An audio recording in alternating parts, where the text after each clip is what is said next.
नमस्कार, स्वागत है आपका इंडिया डेली पर। मैं हूं आपके साथ विवेक शांडिल्य। इस देश में भव्य महाकुंभ का आयोजन हो रहा है जो उत्तर प्रदेश के प्रयागराज में लगाया जा रहा है। लेकिन सबसे बड़ी बात यह है कि इस महाकुंभ को लेकर भी विवाद हुआ। इससे पहले सावन मेले को लेकर विवाद हुआ, इससे पहले नेम प्लेट को लेकर विवाद हुआ और महाकुंभ की जमीन पर भी कुछ लोगों ने सवाल उठाए और ये कह रहे थे कि महाकुंभ वक्फ की जमीन पर आयोजित हो रहा है।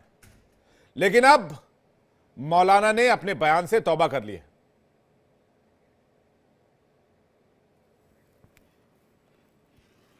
बात हो रही है ऑल इंडिया मुस्लिम जमात के राष्ट्रीय अध्यक्ष मौलाना शहाबुद्दीन रज़वी बरेलवी की।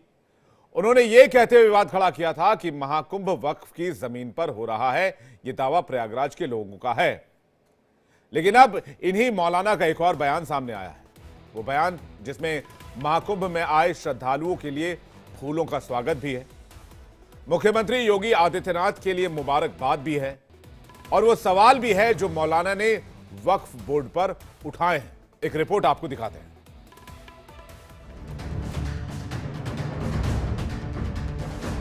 जो कभी महाकुंभ पर भड़काऊ बयान दे रहे थे, जो कभी महाकुंभ की जमीन पर सवाल उठा रहे थे, उसे वक्फ की जमीन बता रहे थे, उन्हीं मौलाना ने अब पलटी मार ली है।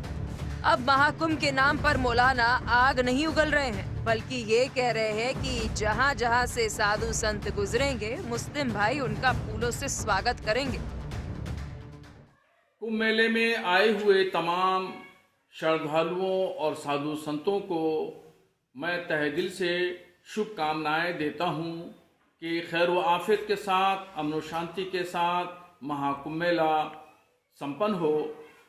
और साथ ही प्रयागराज के तमाम मुसलमानों से अपील करूंगा कि वो खुशहाली और सद्भाव के लिए जिन जिन मुस्लिम महलों से, जिन जिन मुस्लिम गांवों से श्रद्धालु गुजरें, उन पर फूल बरसा करके, पुष्प वर्षा करके उनका स्वागत और उनका इस्तकबाल करें। मौलाना शहाबुद्दीन रज़वी बरेलवी, जो ऑल इंडिया मुस्लिम जमात के राष्ट्रीय अध्यक्ष हैं, कुछ दिनों पहले तक महाकुंभ की जमीन पर सवाल उठा रहे थे, लेकिन आस्था के सामने विवादों की हार हुई। वक्फ की जमीन बताने वाले मौलाना अब वक्फ बोर्ड पर ही कई सवाल उठा रहे हैं, उसे भूमाफियाओं तक करार दे रहे हैं। साथ ही उत्तर प्रदेश के मुख्यमंत्री योगी आदित्यनाथ जी को मैं खूब मुबारकबाद पेश करूंगा कि उन्होंने महाकुंभ मेले के जो इंतजामात और व्यवस्थाएं की हैं वो बहुत शानदार हैं। मौलाना का तो मानो हृदय परिवर्तन हो चुका है। मुख्यमंत्री योगी आदित्यनाथ के भी मौलाना मुरीद हो गए। इतना ही नहीं, महाकुंभ के आयोजन के लिए अब मौलाना शहाबुद्दीन मुख्यमंत्री को साधुवाद तक दे रहे हैं कि जो हमारे बुजुर्गों ने जो जमीन और जायदाद वक्फ की थी, उन तमाम जायदाद का मकसद ये था, मंशा ये थी कि गरीब, कमजोर, लाचार मुसलमानों के लिए उसकी होने वाली आमदनी खर्च की जाएगी। मगर ये सब ना हो करके वक्फ बोर्ड के जिम्मेदारों ने जमीन भू माफियाओं से मिलकर के करोड़ों की जमीनों को रेवड़ियों के भाव खुर्द-बुर्द कर दिया। महाकुंभ पर सियासत जमकर हो रही है। कोई बयानबाजी कर रहा है तो कोई सवाल उठा रहा है, लेकिन सनातन के इस पर्व की चमक अच्छों को आईना दिखा रही है। मौलाना का यू टर्न इसी का एक उदाहरण है। Bureau report, India daily. अब वो वाला बयान भी आपको सुनवाते हैं जो इस बयान के पहले आया था, जिसमें वक्फ के जमीन की बात कही गई थी, महाकुंभ को वक्फ से जोड़ा गया था। सुनिए। प्रयागराज के जो मुसलमान हैं उनमें से एक सरताज नाम के हैं, उन्होंने इस बात की जानकारी दी और कहा, एलानिया तौर पर इस बात को कहा कि जो ज़मीन है, जिस ज़मीन पर, ज़मीन के बहुत सारे हिस्से पर जो शामियाने तंबू वगैरह लगाए गए हैं, इंतजामात किए गए हैं, मेला लग रहा है, ये वक्फ की ज़मीन है और वहाँ के मुसलमानों की ज़मीन है। बड़ा दिल दिखाते हुए मुसलमानों ने इस तमाम व्यवस्था को कायम रखने के लिए कोई भी आपत्ति नहीं की और 55 बीघे की जमीन पर जो वक्फ जमीन है, वो जमीन पर कुंभ मेला लग रहा है। इस पर बातचीत करने के लिए मेहमानों का एक बड़ा पैनल हमारे साथ जुड़ रहा है। सौरभ दुबे, राजनीतिक विश्लेषक, हमारे साथ जुड़ रहे हैं। महंत रामदूत दास, हिंदू धर्मगुरु, हमारे साथ जुड़ रहे हैं। कालीचरण महाराज, हिंदू धर्मगुरु, थोड़ी देर में हमारे साथ होंगे। दानिश कुरैशी, राजनीतिक विश्लेषक, हमारे साथ जुड़ रहे हैं। हाजी नाजिम खान, प्रवक्ता पीस पार्टी, हमारे साथ जुड़ रहे हैं। बिलाल खान, राजनीतिक विश्लेषक, हमारे साथ जुड़ रहे हैं। आप सभी का बहुत स्वागत है। दानिश कुरैशी जी, 48 घंटे के अंदर मौलाना ने यू टर्न लिया है। 48 घंटे पहले मुझसे झगड़ रहे थे कि मैंने इनको यह कह दिया था कि आप जो बयान दे रहे हैं, जो वक्फ की आप दावे की बात कर रहे हैं, आपने जिस बात का पक्ष रखा है, जिस बात की आप वकालत कर रहे हैं, क्या उस बारे में आपके पास फैक्ट मौजूद है? और पीसीआर ये नाजिम खान है, दानिश कुरैशी नहीं है। मैंने सवाल दानिश कुरैशी जी से लिया है। तो दानिश कुरैशी जी, 48 घंटे में यूटर्न, इतनी जल्दी यूटर्न तो थाली का बैगन भी नहीं मारता होगा जितनी जल्दी यूटर्न शहाबुद्दीन रजवी बरेलवी जी ने मारा है। और मुझसे लड़ गए। मैंने बस ये कह दिया कि गलत तथ्य फैलाने के मामले में एफआईआर भी होती है। कहते मुझे धमका रहे हो तुम। मैंने कहा कि भाई साहब, आप जो तथ्य पेश कर रहे हैं, जिस बात की वकालत आपने की है, जो पक्ष आपने रखा है, क्या उस बात की कोई प्रमाण है उसका? कुरैशी साहब, क्या कुछ गलत कहा था मैंने? और आज खुद ही उसी बात पर यूटर्न ले लिया।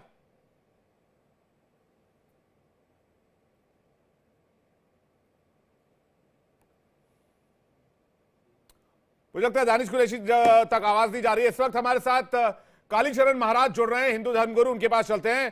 कालीचरण महाराज जी, महाकुंभ के कुछ जमीन को बहुत बहुत स्वागत है आपका इंडिया डेली पर, सादर प्रणाम करता हूं आपको।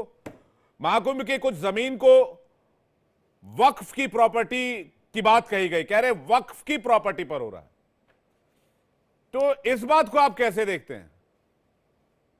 इस्लाम 1400 साल पहले आया हुआ है। भारतवर्ष करोड़ों साल से है। मुसलमान भारत में आक्रांता है। ये यहाँ के मूल निवासी है नहीं। इन्होंने आक्रमण पूर्वक भारत भूमि की जमीनें हड़पी हुई हैं। वक्फ बोर्ड भी ऐसी ही एक संस्था है जो हड़पने का काम करती है। धीरू भाई अंबानी के घर पे इन्होंने दावा ठोक दिया, संसद भवन पे दावा ठोक दिया। तिरुचिरापल्ली में कोई मुसलमान नहीं है, गांव में शिव मंदिर पे, और वो 5000 लोक संख्या की गांव पे एक भी मुसलमान नहीं, उस पे इन्होंने दावा ठोक दिया।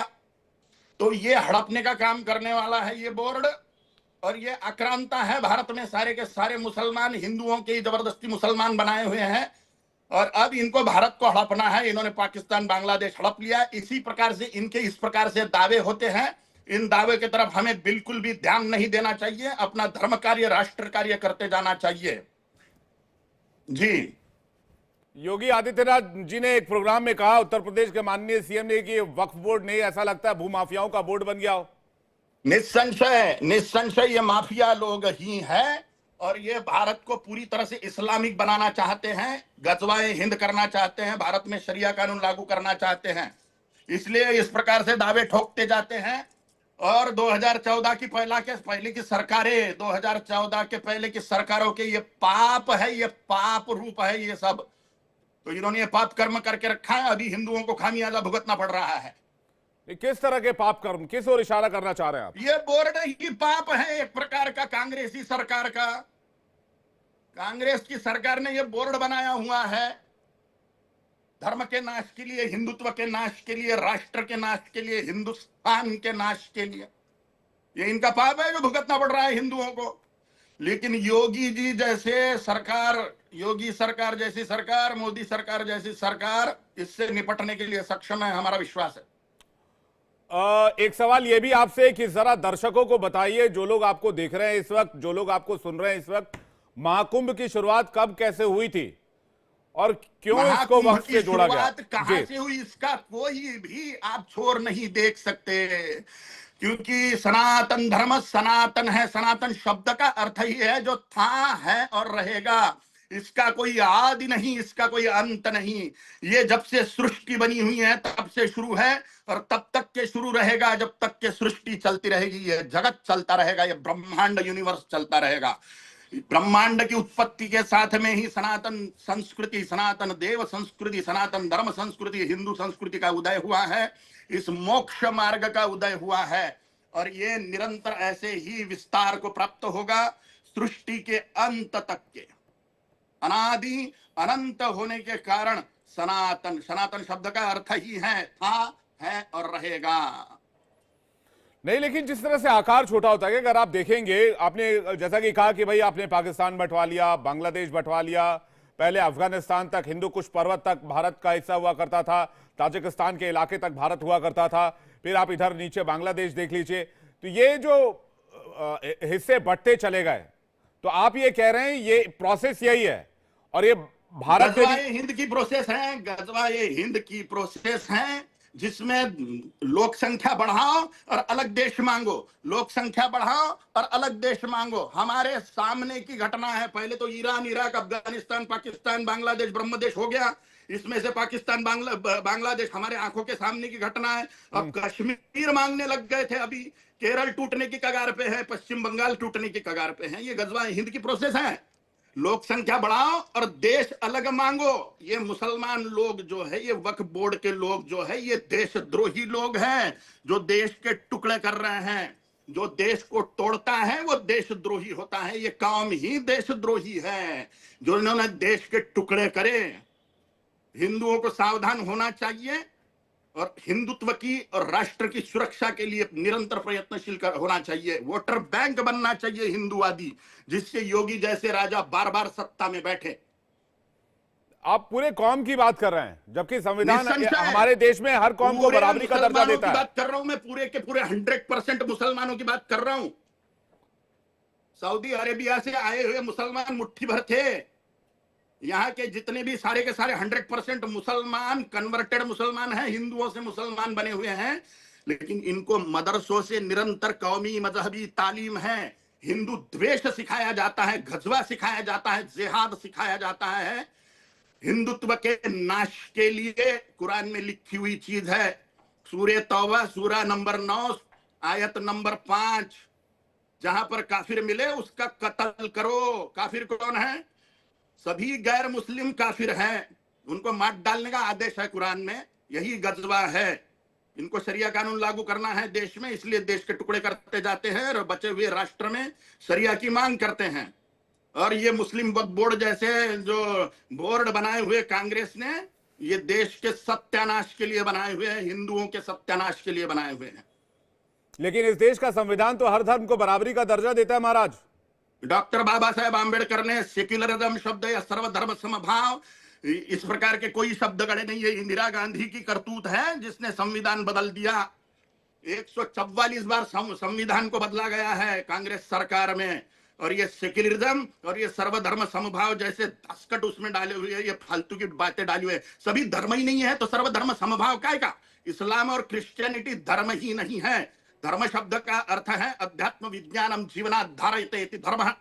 अध्यात्म का विज्ञान, ईश्वर को पाने का विज्ञान जीवन में धारण करना धर्म है। इस्लाम का टारगेट है ही नहीं ईश्वर। 72 हुरे टारगेट है इस्लाम का, काल्पनिक जन्नत, काल्पनिक हुरे। ईश्वर को पाने का साइंस मुसलमानों के पास में नहीं है, ईसाइयों के पास में नहीं है। वो सिर्फ साइंस हिंदुओं के पास में है, क्योंकि धर्म के 3 लक्षण होते हैं, पुनर्जन्म सिद्धांत, कर्मफल सिद्धांत और टारगेट ईश्वर। इस्लाम में टारगेट ईश्वर नहीं है, अल्लाह टारगेट नहीं है, 72 हुरे टारगेट है। और उसका भी जरिया है काफिरों की मौत, काफिरों को मार डालना, गैर मुसलमानों की हत्याएं करना, उनके माल का लूटपाट करना, उनकी महिलाओं पर बलात्कार करना। यही सिखाया जा रहा है मदरसों में। जिहाद क्या चीज है? इतिहास उठा के देखिए, यही करा है मुसलमानों ने। क्योंकि वो धर्म ही नहीं है, इसलिए सर्वधर्म समभाव संभव ही नहीं है। तो फिर बौद्ध, सुनिए, जैन, बौद्ध, सिख, शैव, वैष्णव, शाक्त, यह 6 प्रमुख साधना पंथ मिलाकर सनातन हिंदू धर्म है, जो मूल हिंदुस्तान के रहीवासी है। इस्लाम और क्रिश्चियनिटी भारत की चीज नहीं है, इसलिए वो धर्म ही नहीं है। जी कालीचरण जी, आप कह रहे हैं सर्वधर्म संभाव कोई ऐसी चीज हिंदू धर्म में नहीं कही गई है। फिर ये बताइए वसुधैव कुटुंबकम क्या है? नहीं है वसुधैव कुटुंबकम क्या है कालीचरण जी? सर्वधर्म समभाव नाम की कोई चीज ही नहीं है। वसुधैव कुटुंबकम क्या है? वसुधैव कुटुंबकम ये है कि पूरा विश्व एक कुटुंब है, लेकिन ऐसे व्यक्ति को स्टेट से बेदखल कर देता है पिता, जो पूरे कुटुंब के लिए नाशकारी होता है, विध्वंसकारी होता है। इसलिए वसुधैव कुटुंबकम सज्जनों के लिए है, पागल कुत्तों के लिए वसुधैव कुटुंबकम नहीं होता। एक आखिरी सवाल आपसे लूंगा। आप कह रहे हैं कि इस देश में फिर से अलग देश बनाने की मांग होगी। निस्संशय वह हिंद का आंदोलन आपने सुना होगा, दिल्ली में हुआ, उसमें वो शर्जील इमाम बोल रहा था, वो जो भूटान और बांग्लादेश के बीच में जो चिकन नेक नाम का एक जगह है भारतवर्ष की, उसको अगर मुसलमान मिलके जाम कर देवे तो वो मिजोरम, त्रिपुरा इत्यादि 7 सिस्टर बोले जाने वाले राज्यों को हम इस्लामिक बना देंगे, वहां के सारे हिंदुओं को काट डालेंगे। ये आप लोगों के चैनलों ने दिखाई हुई चीज है कि क्या प्लानिंग चल रहे हैं। तो इनका पूरा प्लान ही भारत में से हिंदुओं का नाश कर देना और भारत में मुसलमानों का राज्य स्थापित करना है। प्लान है, स्पष्ट है, सारी खुफिया एजेंसियां और आपके जैसे चैनल इसको दिखा रहे हैं सब दूर। ये हिंदुओं ने देखना चाहिए, आप जो जन जागृति कर रहे हो उस बात को। नहीं, लेकिन अगर हम इस देश में 25 करोड़ मुसलमानों की बात करें तो आपके बयान से धार्मिक नफरत की बात नहीं आती है क्या? धार्मिक नफरत नहीं है, धर्म रक्षा की बात है। मैं मुसलमानों से उतना ही प्रेम करता हूं जितना हिंदुओं से पाकिस्तान में मुसलमान प्यार करता है। बांग्लादेश में मुसलमान हिंदुओं से जितना प्यार करता है उतना ही प्यार मैं मुसलमानों से भारत में करता हूं। तो मैं तो समान प्रेम कर रहा हूं उनके जितना ही। नफरत तो वो फैला रहे हैं, उनकी पुस्तकें नफरत फैला रही है। काफिर जहां पर मिले उसका कत्ल करो, सूरह तौबा सूरा नंबर 9 आयत नंबर 5।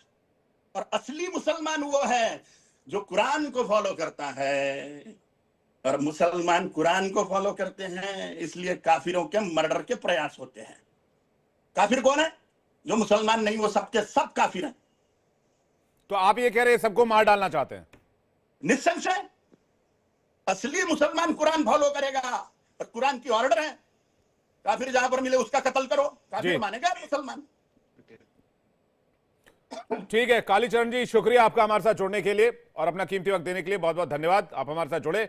मैं सीधा सवाल बिलाल खान के पास जा रहा हूं और नाजिम खान के पास जा रहा हूं। बिलाल खान जी, आपने सुना होगा कालीचरण महाराज को, वो कह रहे हैं मुस्लिम सिर्फ अपने एजेंडे पर काम कर रहे हैं और अपनी किताब को फॉलो कर रहे हैं। बिलाल खान जी, देखिए इनकी भाषा बाबा वाली लगनी नहीं। इतना बदतमीज आदमी, इतना बदतमीज बाबा तो मैंने देखा ही नहीं। जिस तरीके, इसको तो अरेस्ट होना चाहिए, जो पूरे सबको काफिर और कत्लेआम की धमकियां दे रहा लगातार, और इस देश का दुश्मन बता रहा, आतंकवाद बता रहा है। आपने एक बार भी नहीं टोका, और आप इस तरह की शब्दों का प्रयोग मत करिए। अल्फाजों का यूज किया ना, ये बाबा चैनल पे बैठे थे बिलाल भाई, इस तरह का शब्द मत लोगों को जेल के अंदर होना चाहिए। ऐसे सनातनी बाबा के लिए इस तरह का प्रयोग मत करिए। ढोंगे बाबू को उन्होंने एक बार जो इस तरीके की बात कर रहे हैं, आप बात को सुन रहे हैं। हमने सुनते ऐसे लोगों की भाषा। इस देश के अंदर मुसलमानों को क्या कत्लेआम करेंगे लोग? कैसी बातें कर रहे हैं? अरे आपकी हिम्मत कैसे हो रही है बदतमीज कहने की? आपकी हिम्मत कैसे हो रही है? अरे कौन है? आपकी हिम्मत कैसे हुई बदतमीज कहने की? साधु समाज को, संत समाज को, वो एक सम्मानित व्यक्ति है, चैनल पे एक्सक्लूसिव बैठ करके जो बोलते रहते हैं। आपकी हिम्मत कैसे होती है इस तरह के शब्दों का प्रयोग करने की? बदतमीज आदमी कहेंगे आप बदतमीज हो, शर्म आती है? कितना पढ़े लिखे हो? क्या डिग्री है तुम्हारे पास? दिखाओ अपनी, दिखाओ अपनी डिग्री दिखाओ। अरे भाई साहब पर्सनल नहीं होना है, पर्सनल नहीं होना है, पर्सनल नहीं, अरे पर्सनल नहीं होना है ना, पर्सनल नहीं होना है, पर्सनल नहीं होना है, पर्सनल नहीं होना है, कोई एक हमारे पर्सनल नहीं होना है, पर्सनल नहीं। मेरी बात सुनिए बदतमीज शब्द कहना ये गलत है। बिलाल खान आप अपनी देखिए एक सेकंड बिलाल खान आप अपनी बात रखिए। सुनिए मेरी बात, एक सेकंड सुनिए मेरी बात। आप अपनी बात रखिए लेकिन किसी को कोट मत कीजिए, पहली बात। दूसरी बात मेरा सवाल सुन लीजिए, आप ही के पास आ रहा हूं। दूसरी बात, आप प्लीज किसी पे कमेंट मत कीजिए, आप अपनी बात रखिए। दूसरी बात, जब तौकीर रजा ये सुनिए तो दूसरी बात तो सुन लीजिए।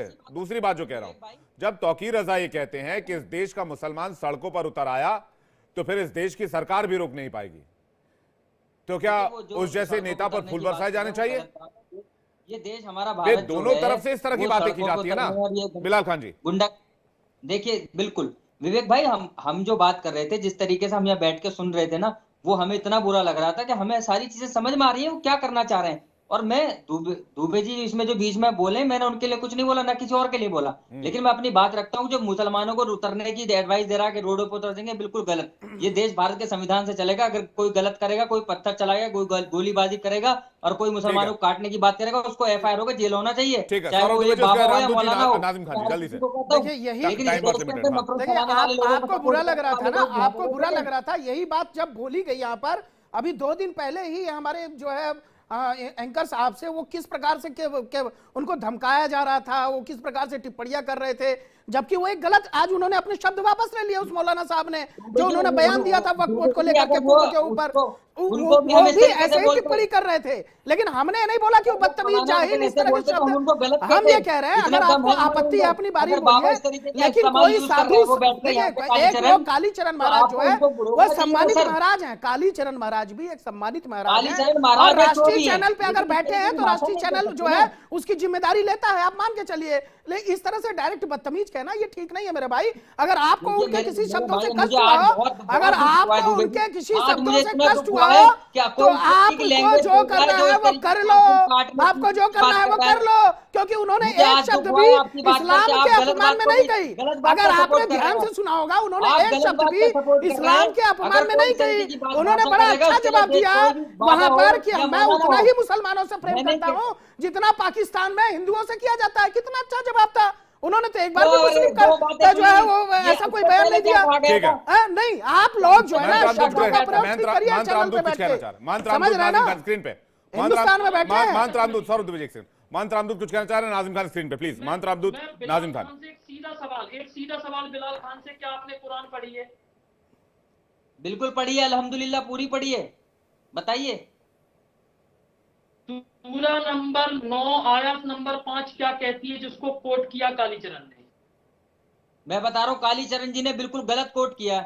वहां सिर्फ और सिर्फ बात हुई है कि किसी, अरे मोहब्बत सिखाई है हमारे नबी पाक ने, मोहब्बत सिखाई है, चाहे वो हिंदू हो मुसलमान हो, सबके लिए मोहब्बत की बात। आप जिसकी आयत की जिक्र कर रहे हैं ना, वो कौन काफिर है, किसके लिए अल्फाज यूज हो रहा है? हमारे हिंदू भाई काफिर नहीं है। क्या कुरान में गैर मुस्लिम काफिर है या नहीं? बिल्कुल नहीं है, गैर मुस्लिम काफिर नहीं है, हमारा भाई है। कैसी बातें कर रहे हैं आप? लिख के दे सकते हो? वो गलत कर रहे हैं, उनको शायद इसके बारे में पता नहीं है। उस वक्त के जमाने में जो जंगें होती थी, आप लिख के दे सकते हो कुरान में गैर मुस्लिम काफिर नहीं है। वहाँ हिंदू मुसलमान नहीं था, वहाँ ये नहीं था कि ये हिंदू, कोई हिंदू को चिन्हित करके कहा हो तो बताइए। कुरान में लिखा है कि हिंदू काफिर है, हिंदू को काट दो, ऐसा कुछ भी नहीं लिखा गया। ये गलत है, बिल्कुल गलत टिप्पणी की गई है। और जिस तरीके से उन्होंने अल्फाजों का यूज किया, मैं आपको बता दूंगा। आप उनको सपोर्ट कर रहे हैं, हम तो ऐसे मौलाना को कभी सपोर्ट नहीं करते सर, हम ऐसे मौलाना को कभी सपोर्ट नहीं करते, यहीं से सुनाते इतनी गंदी। अगर हमारे हिंदू भाइयों के धर्म के बारे में बोलता कोई मौलाना, तो हम उसकी बोलती बंद करा देते। लेकिन आज दुबे जी को सुनकर दुख हुआ कि उनको सपोर्ट कर रहे हैं, उनको ये कहने पर उनको बुरा लग गया।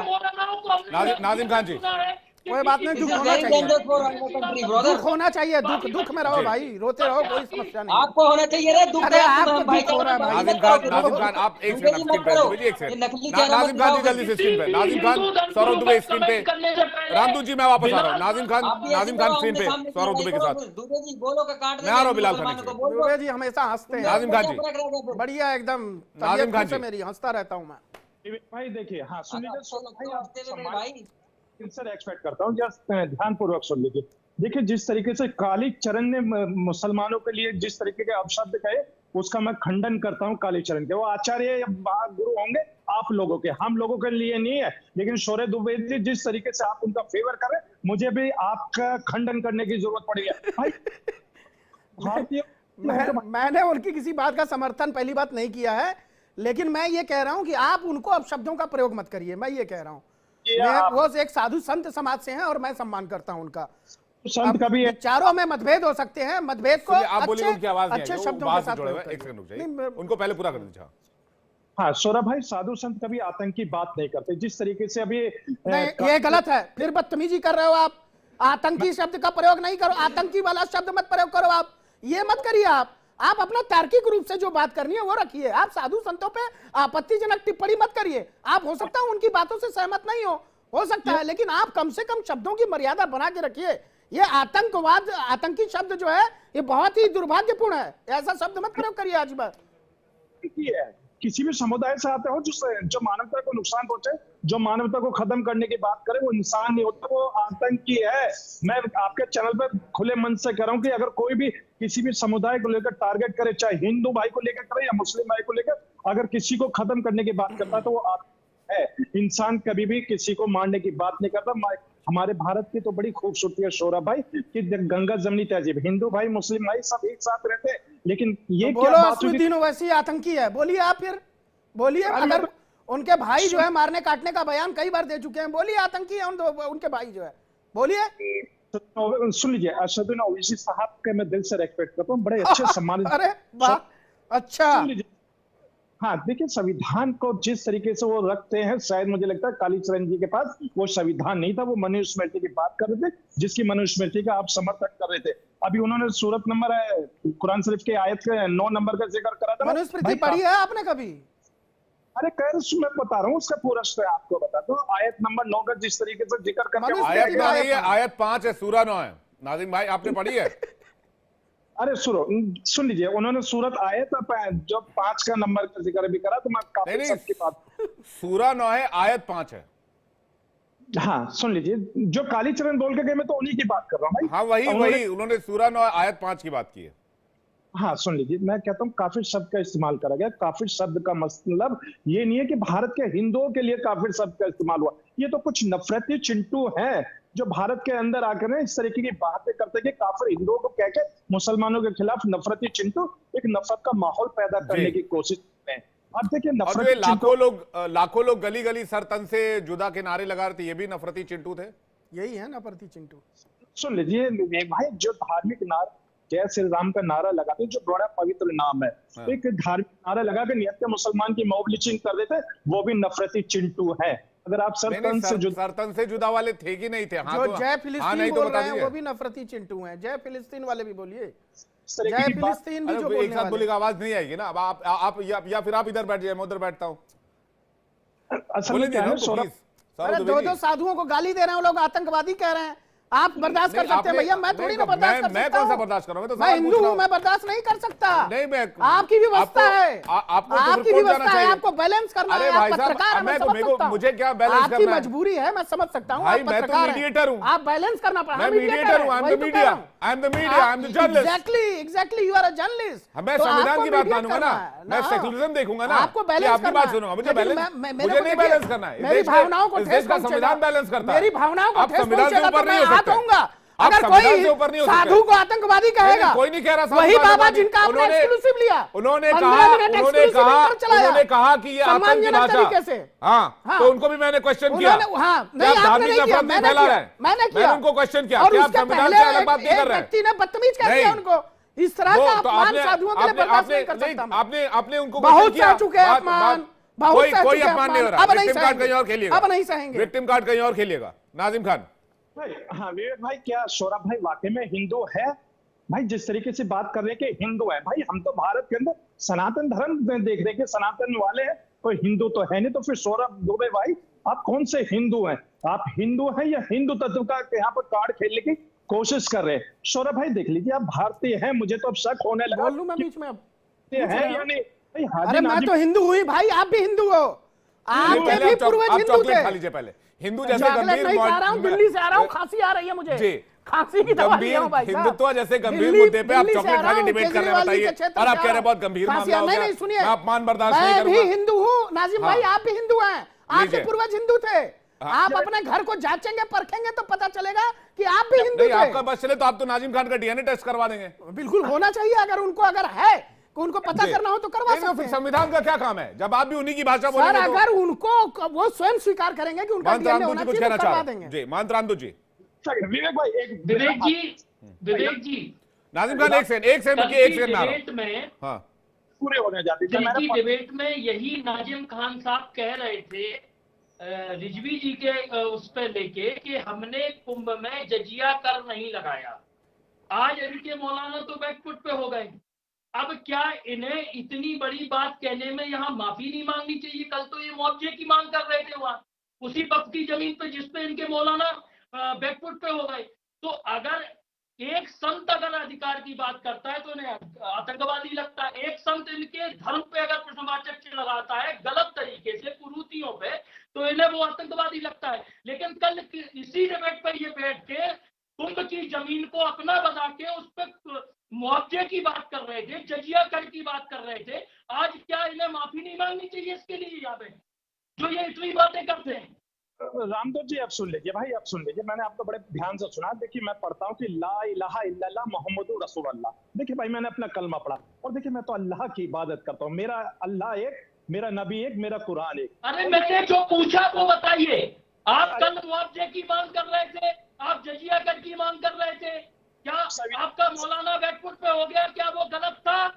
लोग जो जिस तरीके मनुस्मृति की बात करते हैं ना, बंद कर दीजिए। ये मेरा मुल्क है अरे ना। मनुस्मृति आ गई ना, तो आपको अभी आपने मुस्लिम कहा आ आप जाएगी। कुरान को मानते हैं, आप कहते हैं मेरा मुल्क है संविधान से चलेगा, तो आप संविधान से चलेंगे कुरान से चलेंगे? नाजिम खान जी तो सुन लीजिए, खुद ही बताइए काय पे चलेंगे। संविधान से चलता है और आर्टिकल मुल्क संविधान से चलता है, लेकिन आप नहीं चलते हैं। रिलीजियस को मानने के परमिशन आर्टिकल 25 हमें देता है। मनुस्मृति की बात कर रहे हैं। तो उनको भी तो जय श्री राम ज्ञानी बोलने का मानसिकता रखते हैं। परमिशन आर्टिकल 25 देता है। हाँ तो मैंने तो रोका नहीं उन्हें, वो चाहे हाँ, तो किसी नारा ले। लेकिन आर्टिकल 25 सर्तन से जुदा के नारे लगाने की बात नहीं कहता है। हाँ तो आर्टिकल 25 ये भी नहीं कहता कि आप किसी पे धार्मिक नारा लगाए कि नित्य मुसलमान की आप मॉब लिंचिंग कर लीजिए। हाँ, कन्हैया लाल, आप सुन तो लीजिए, आप अखलाक की मॉब लिंचिंग कर दीजिए, आप जुनैद नासिर की मॉब लिंचिंग कर दीजिए। संभल पे पथराव करें आप, राम मंदिर की शोभा यात्रा पे पथराव करें आप, इसके अंदर आप लोग उसके बाद भाई साहब, एक बात बताइए। के नारे लगाएं आप, ठीक है फैलाइए। अजवा हिंद की बात करें आप। ठीक है, एक एक करके सौरभ दुबे जी। द्वारा ये होता है। देखिए मुख्य बात यह है कि कि देखिए, यू जब- टर्न क्यों लेना पड़ा? जब मुख्य आप- बात यह है मैं- कि हाँ, मौलाना यू टर्न क्यों शाहबुद्दीन लेना पड़ा, मैं बता रहा हूं रजवी आपको। बरेलवी को यू टर्न क्यों लेना पड़ा? देखिए, जब आप हिंदू धर्म में आपकी विवेक जी, मेरा आस्था सवाल नहीं का है, जवाब नहीं दिया इन्होंने। जब ये आप- माफी मांगे पहले, कल की बात उनकी को आवाज लेकर। आ सर, वो भी दे ही नहीं नहीं है। रहे। उनकी आवाज भी नहीं आ रही है। मुझे जी। जवाब चाहिए विवेक जी, आप पूछिए इनसे। मुझे देखिए, जवाब चाहिए। कल इन्होंने जब जजिया मैं कर की मैं बात मुस्लिम की। भाई जो हैं मुझे हमारे, उसमें उनसे एक आपकी निवेदन बात करना का चाहता जवाब हूं चाहिए। कि जब आप हिंदुओं में आपकी आस्था नहीं है, जब आपकी कुंभ में आस्था नहीं है, जब आपकी गंगा नदी में आस्था नहीं है, क्या आप लोग ये मानते हैं कि वहां पर डुबकी लगाने से जो है वो पुण्य कर्म का लाभ होता है? ऐसा आप लोग सर, मानते जब भी नहीं महाकुंभी है। वक्फ जब आप की लोग जमीन- प्रसाद को नहीं मानते, मंदिर महाकुंभ को ही नहीं वक्त मानते, की जमीन भगवान पर को होने नहीं की बात मानते, कही जा रही हो, फिर तो कहेंगे ये हमारी जमीन है। मैं वही तो कह रहा हूं, जब आप इन चीजों को नहीं मानते तो फिर इतने बड़े कुंभ के एजेंडा आयोजन क्या पे है? आप एक गलत टिप्पणी एजेंडा क्यों क्या किए? है? एजेंडा क्या है? एजेंडा तो आप है जी एक कुंभ मिनट का जो रुक एक माहौल, जो हिंदुओं का इतनी बड़ी आस्था का महापर्व लगने जा रहा है, उसमें माहौल खराब करना। जब आपकी आस्था नहीं है तो आपका धर्म मना कर रहा है कुंभ में जाने से। आपको किसी व्यक्ति ने मना नहीं किया, आपका धर्म मना करता है कि आपके लिए वो जगह जो है जिसको आप विश्वास नहीं करते, श्रद्धा नहीं है जहां पर आपकी, तो आपका धर्म मना कर रहा है, मत जाइए आपको जो है। लेकिन आप क्या कहते हैं कुछ लोग कि नहीं, हमको वहां पर जमीन चाहिए, जायदाद है, दुकान, ठीक वो है। जायज है, वो हराम नहीं है। श्रद्धा हराम है आप लोगों के लिए, श्रद्धा वो हराम है। लेकिन जो है वो सौरभ आपको जी, वहां पर फायदा एक अगर मिनट उठाना रुक है, जाइए, दुकानें प्लीज, लगानी है, मुझे पैसा निवेदन कमाना है, तो वो आपको जायज लगता है। इस तरह की बातों से मुस्लिम धर्म को बचना चाहिए। आपका धर्म अगर इजाजत नहीं नहीं, देता, आप देखिए, उसमें धर्म- गलत बयान, जी। गलत टिप्पणी से बचिए। कुंभ के बारे में गलत कुछ टिप्पणी भी नहीं करनी कुछ चाहिए। लोग उस तरफ भी हैं, कुछ लोग इस तरफ भी हैं। नहीं, इस तरफ कोई नहीं है, इस तरफ कोई नहीं है। नहीं, ऐसी बात नहीं। नहीं, कई कोई- ऐसे लोग हैं नहीं, देखिए, जो इस तरह की बयानबाजी ये- करते हैं, जिससे माहौल खराब होता है। नहीं, ये बात को समझा देखिए, कीजिए। अगर हम अपनी बात हिंदू धर्म में रखने वाले लोग नहीं करेंगे ना, तो हम इसी तरह से गुलाम लगातार बनते जाएंगे, पिटते जाएंगे, मंदिर बात- तोड़े बात जाएंगे। रखिए ना। 20,000 मंदिर ऐसे कोर्ट, नहीं टूटे कचहरी, थे। 10 जगह जहां पर बात भाई रखी जा साहब, सकती है। 20,000 मंदिर हमारे ऐसे नहीं तोड़ दिए गए थे, आप समझिए। वो आज हम ऐसी वो आज- कमरे में आराम से नहीं, बैठे हैं। वो मुगल काल में तोड़े गए थे, तब लोकतंत्र नहीं था। मुगल काल में भी तोड़े गए, लोकतंत्र नहीं था। अंग्रेज काल में भी तोड़े गए। हाँ, ठीक और है ना, जब 47 के बाद से नहीं तो। कांग्रेस का शासनकाल जी। था तब भी तोड़े गए, समाजवादी पार्टी का हाँ, तो- शासनकाल था तब भी तोड़े गए। ठीक है। आज हमको अगर हिंदुओं को हमारा थोड़ी सी हमको थोड़ी नहीं, सी एक ताकत सेकंड। मिली है अपनी बात रखने की, क्यों नहीं रखेंगे? 47 क्यों के नहीं बाद रखेंगे? 47 के बाद अगर जो हम उसकी अपने समीक्षा धर्म कीजिए, के नहीं हो सकते उससे तो किसके होंगे? उससे पहले तो वो वही बात तो वो भी कह रहे हैं। हाँ, वो गलत करते हैं। हम किसी वो को आप अत्याचार भी की बात वो भी नहीं वही करते। कह रहे हैं वो कि हम अत्याचार अपने की बात धर्म के करते हैं। हैं, वो आप भी हिंसा कह रहे हैं की हम बात अपने करते धर्म के हैं। हैं। काली चरण ने भी हिंसा की बात नहीं की, आप सोचिए।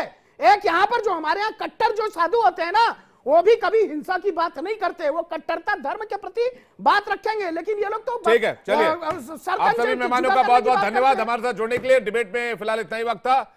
अब बात करते हैं डिबेट नंबर 2 की।